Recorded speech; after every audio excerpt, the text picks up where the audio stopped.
పార్సారథి గారు, మీరు పార్టీ మారారు అంటే దేనికి? ఒక కారణం చెప్పండి. మీరు పార్టీ మారడానికి ఉన్న ఒకే ఒక కారణం. ప్రస్తుతం ప్రభుత్వం ఆచరిస్తున్న విధానాలు కానివ్వండి, ఆలోచన విధానాలు కానివ్వండి, కరెక్ట్ కాదనేది నా అభిప్రాయం. అదేవిధంగా ఏదైతే విత్ ఇన్ ది పార్టీ ప్రతిపక్షాల మీద మాట్లాడే తీరు కానీ, వ్యవహరించే తీరు అది ప్రజాస్వామ్యానికి అంత మంచిది కాదు అనేది నా అభిప్రాయం. దాని మూలంగా మారాను నేను.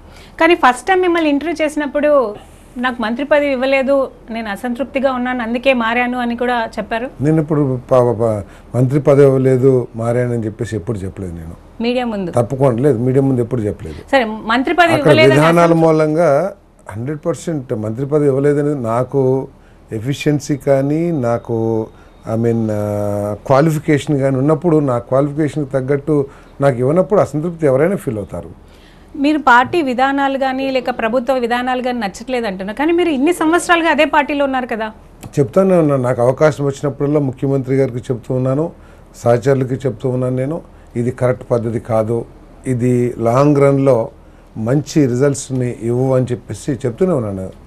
టీడీపీలో చేరారు, పెనుమలూరు నియోజకవర్గం మీకు ఇస్తారు అని మీరు ఆశించారా? ఆశించాను. మరి ఇప్పుడు నాన్ లోకల్ కింద మీకు అక్కడ నూజివీడులో సీట్ ఇచ్చారు, మరి ఎలా? అక్కడ పెనుమలూరులో కూడా నేను నాన్ లోకలే.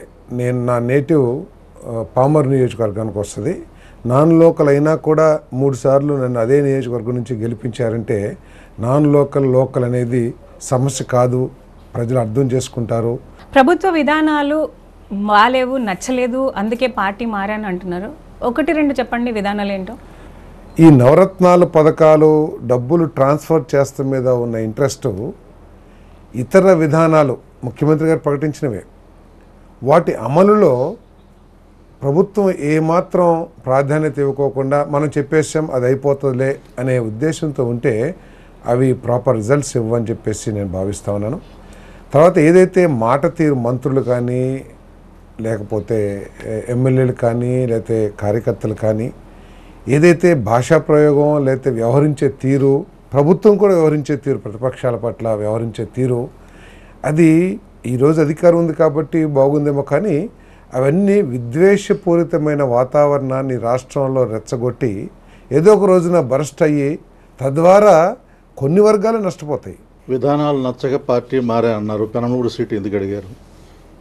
నేను 3 సార్లు అక్కడ గెలిచాను. నేను దాదాపు నాకు ఆ ఏరియాతో కానీ, ఆ ప్రాంత ప్రజలతో కానీ 25 సంవత్సరాలు పైబడి, నా కుటుంబం తీసుకుంటే దాదాపు 40 సంవత్సరాలు అనుబంధం ఉంది.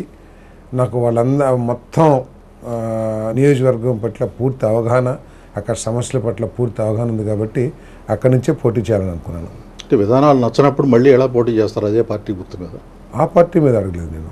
మీరు పెనమలూరు అడిగింది అదే కదా? కాదు, టీడీపీలో పెనమలూరు అడిగాను నేను. తిలక్ గారు చెప్పేది ఏంటంటే మీరు పెనమలూరు సీట్ అడిగారు, అక్కడ ఇవ్వడం లేదు కాబట్టి మీరు అది కూడా మీరు వెళ్ళిపోవడానికి ఆ పార్టీలో టికెట్ అనేది నాకు సమస్య కాదు. అసలు నేను మాట్లాడడానికి అది సమస్య కాదు.